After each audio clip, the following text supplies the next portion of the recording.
जय हिंद। आज इस वीडियो में हम लोग सीखेंगे कि किसी भी बहुपद का गुणनखंड ज्ञात करने के लिए।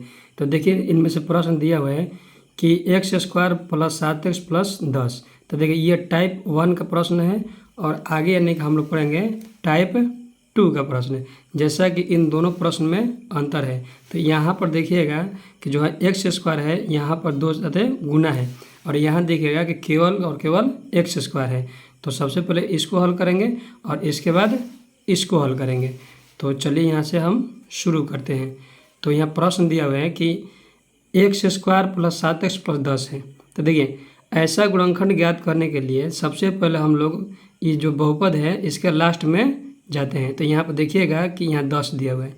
तो जो भी यानी कि रहता है ABCD का अक्षर, यानी ABC हो XYZ तक, तो उन सबको हम लोग कहते हैं चर। और जितना भी गिनती में संख्या वाला हो, जैसे 2, 4, 6, 8, तो इन सभी को हम लोग कहते हैं अचर।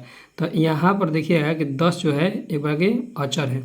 तो यहाँ पर अगर 10 है तो देखिएगा कि 10 को ऐसे दो संख्या में बांटेंगे कि गुना करने पर 10 आए और यहाँ प्लस है तो जोड़ने पर 7 आए।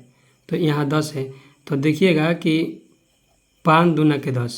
अगर आप 5 से और 2 से अगर गुना कीजिएगा तो 5 दूना के 10, और 5 को और 2 को जोड़िएगा तो 5 2 7 होगा। ठीक, तो अब इसे हल कीजिए। तो यहाँ बराबर ये एक्स स्क्वायर, यहाँ जो ये 7x है तो इसके स्थान पर हम लोग लिखेंगे 5x प्लस 2x, अब प्लस ये 10 है तो 10 लिख देंगे। अगर हमें यहाँ पर शून्यांक अगर ज्ञात करना होता है तो बराबर यहाँ पर 0 करते, लेकिन हमें ज्ञात करना है केवल गुणनखंड, तो इसलिए इसमें 0 नहीं करेंगे। तो यहाँ पर या के चिन्ह ये नहीं रहता है, यहाँ बराबर दे देंगे इसे। तो अब देखिएगा यहाँ बराबर इन दोनों में देखिएगा एक्स स्क्वायर प्लस 5x है, तो दोनों में देखिएगा कि x कॉमन है तो x लिख लेंगे, और यहाँ बचेगा x, ये प्लस है तो प्लस, और यहाँ है 5, क्योंकि देखिएगा कि x से अगर गुना होगा तो एक्स स्क्वायर, और ये प्लस प्लस प्लस, अब 5 से अगर 1 से गुना होगा तो 5x। अब यहाँ देखिए कि दोनों में देखेंगे कि यानी क्या कॉमन है, तो देखिए 2x प्लस 10 है तो दोनों में 2 कॉमन है, तो यहाँ बचेगा x प्लस 5, क्योंकि 2 से और 1 से गुना कीजिएगा तो 2x, ये प्लस प्लस प्लस, और 2 से 5 से गुना होगा तो 10। ये गुणनखंड का नियम है कि ये जो इंटू में है ये दोनों हमेशा आपस में बराबर होनी चाहिए। तो बराबर है तो मान लेते हैं सही है। तो सबसे पहले दोनों में से एक लिख लेंगे, तो यहाँ लिखेंगे x प्लस 5, और यहाँ पर है देखिए यहाँ ये जो x है x ले लेंगे, ये प्लस 2 है तो प्लस 2 लिख लेंगे। तो यही होगा हम लोग का आंसर।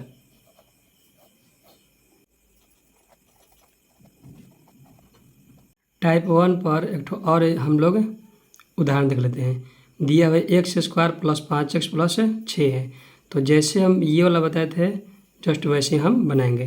तो यहाँ देखिएगा कि x square plus 5x plus 6 है, तो यहाँ पर प्लस 6 है, तो 6 को ऐसे दो संख्या में बांटेंगे कि गुना करने पर 6 आए और यहाँ प्लस है तो जोड़ने पर 5 होगा। तो यहाँ देखिएगा कि कौन कौन सी दो संख्या होगा ऐसा कि गुना करने पर 6 आए और प्लस ने जोड़ने पर 5 आएगा। तो 3 और 2, क्योंकि 3 और 2 से गुना होगा तो 6 होगा, क्योंकि 3 दूना के 6, और 3 को अगर 2 जोड़ेंगे आपस में तो 5 होगा, क्योंकि 3 2 5। तो यहाँ पर ये एक्स स्क्वायर ये प्लस 5x के स्थान पर हम लोग यहाँ देखिए 3x प्लस 2x लिख सकते हैं।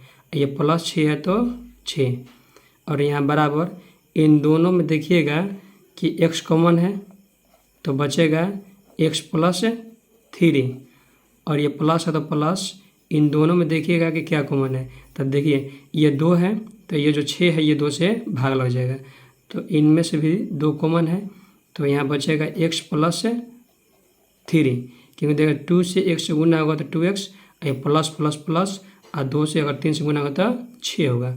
और यहाँ बराबर हम पहले ही बताए थे ऊपर में कि गुणनखंड का मतलब होता है कि इन दोनों जो इंटू है हमेशा बराबर होनी चाहिए।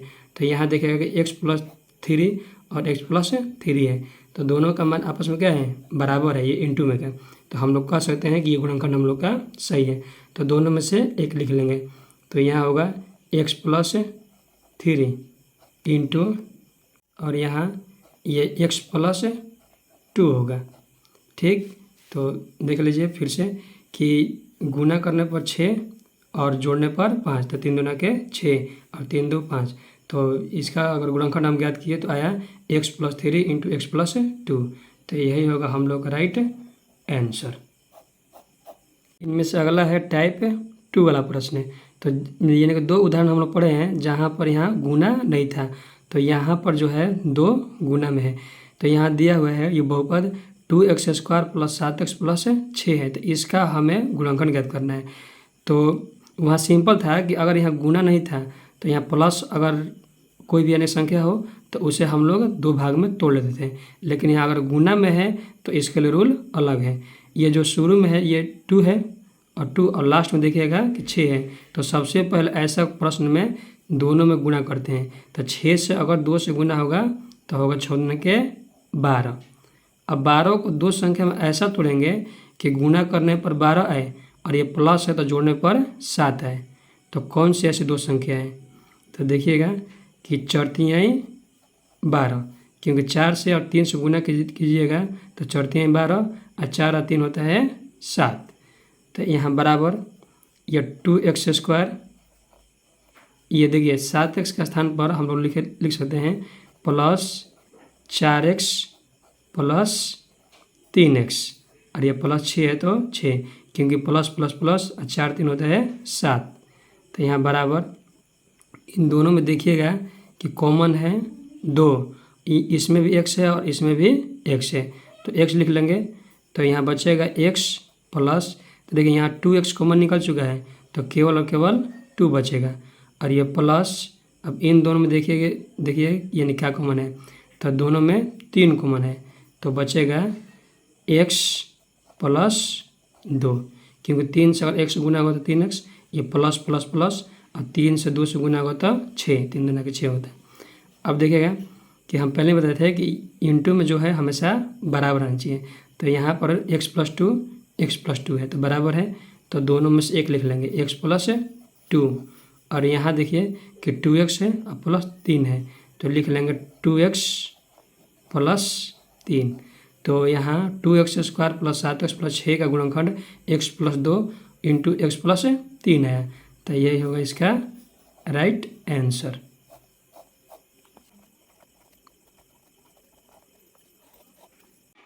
टाइप 2 पर यानी कि एक ठो और उदाहरण देखते हैं। यहाँ पर 4x² + 5x - 6 है।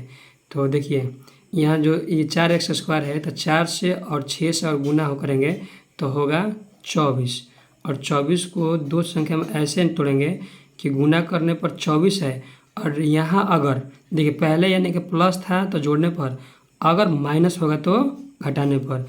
तो ऐसा 2 संख्या लेंगे कि जो कि गुना करने पर 24 है और दोनों संख्या को घटाने पर 5 है। तो ऐसी कौन सी संख्या है? तो 24 को और मान लीजिए तोड़ेंगे तो 12 दूना के 24, लेकिन 12 में से 2 घटाएंगे तो ये 5 नहीं आएगा, तो इसीलिए इसको हम चेंज करेंगे। तो और देखते हैं कुछ उदाहरण, देख लीजिए। मान लीजिए कि 8 है और एक 3 है, 8 के 24, और 8 में से अगर 3 घटेगा तो होगा 5।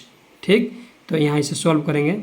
यहाँ बराबर ये 4x², यहाँ ये 8 है तो प्लस 8x - 3x - 6, क्योंकि देखिए प्लस माइनस माइनस होगा, और 8 में से 3 घटेगा तो होगा 5, और दोनों में से देखिएगा कि 8 यानी कि अधिक है और यहाँ प्लस है तो इसीलिए प्लस रहेगा। तो देखिए इसे बराबर इन दोनों में कॉमन देखिएगा कि 4x है। ठीक, तो यहाँ पर केवल x बचेगा, ये प्लस, अगर 4x इसमें से कॉमन निकल गया है तो केवल 2 बचेगा। अब यहाँ पर इन दोनों में देखिए कि क्या कॉमन है, तो सबसे पहले चिन्ह देखिए कि माइनस कॉमन है तो माइनस ले लेंगे, और ये 3 है क्योंकि ये 3 से भी यानी कि भाग लग जाएगा, 3 दूना के 6, तो ये 3 कॉमन ले लेंगे तो बचेगा यहाँ पर x। अब देखिए यहाँ प्लस लिखेंगे कि माइनस, अगर यहाँ माइनस लिखेंगे तो देखिए माइनस प्लस ये माइनस तो सही है, लेकिन माइनस माइनस प्लस हो जाएगा, तो इसीलिए हम इसे प्लस करेंगे क्योंकि माइनस प्लस से माइनस होगा। तो यहाँ से 3 तो कॉमन निकल चुका है, तो यहाँ बचेगा केवल 2, क्योंकि माइनस प्लस माइनस 3 दूना के 3 एकम 3, और माइनस प्लस माइनस और 3 दूना के 6 होगा। और हम पहले बताए थे ऊपर में कि इन दोनों में हमेशा इंटू का मान बराबर होनी चाहिए। तो यहाँ भी देखिएगा कि आपस में मान बराबर है, x plus 2 into x plus 2 है। तो दोनों में से एक लिख लेंगे, ये x प्लस 2 इंटू, अब देखिए इसको लिख लेंगे, ये 4x और ये है माइनस 3। तो यहाँ पर 4x square plus 5x minus 6 का गुणनखंड x plus 2 into 4x minus 3 है। तो यही होगा इसका राइट आंसर। आज के वीडियो में बस इतना ही। जय हिंद, वंदे मातरम।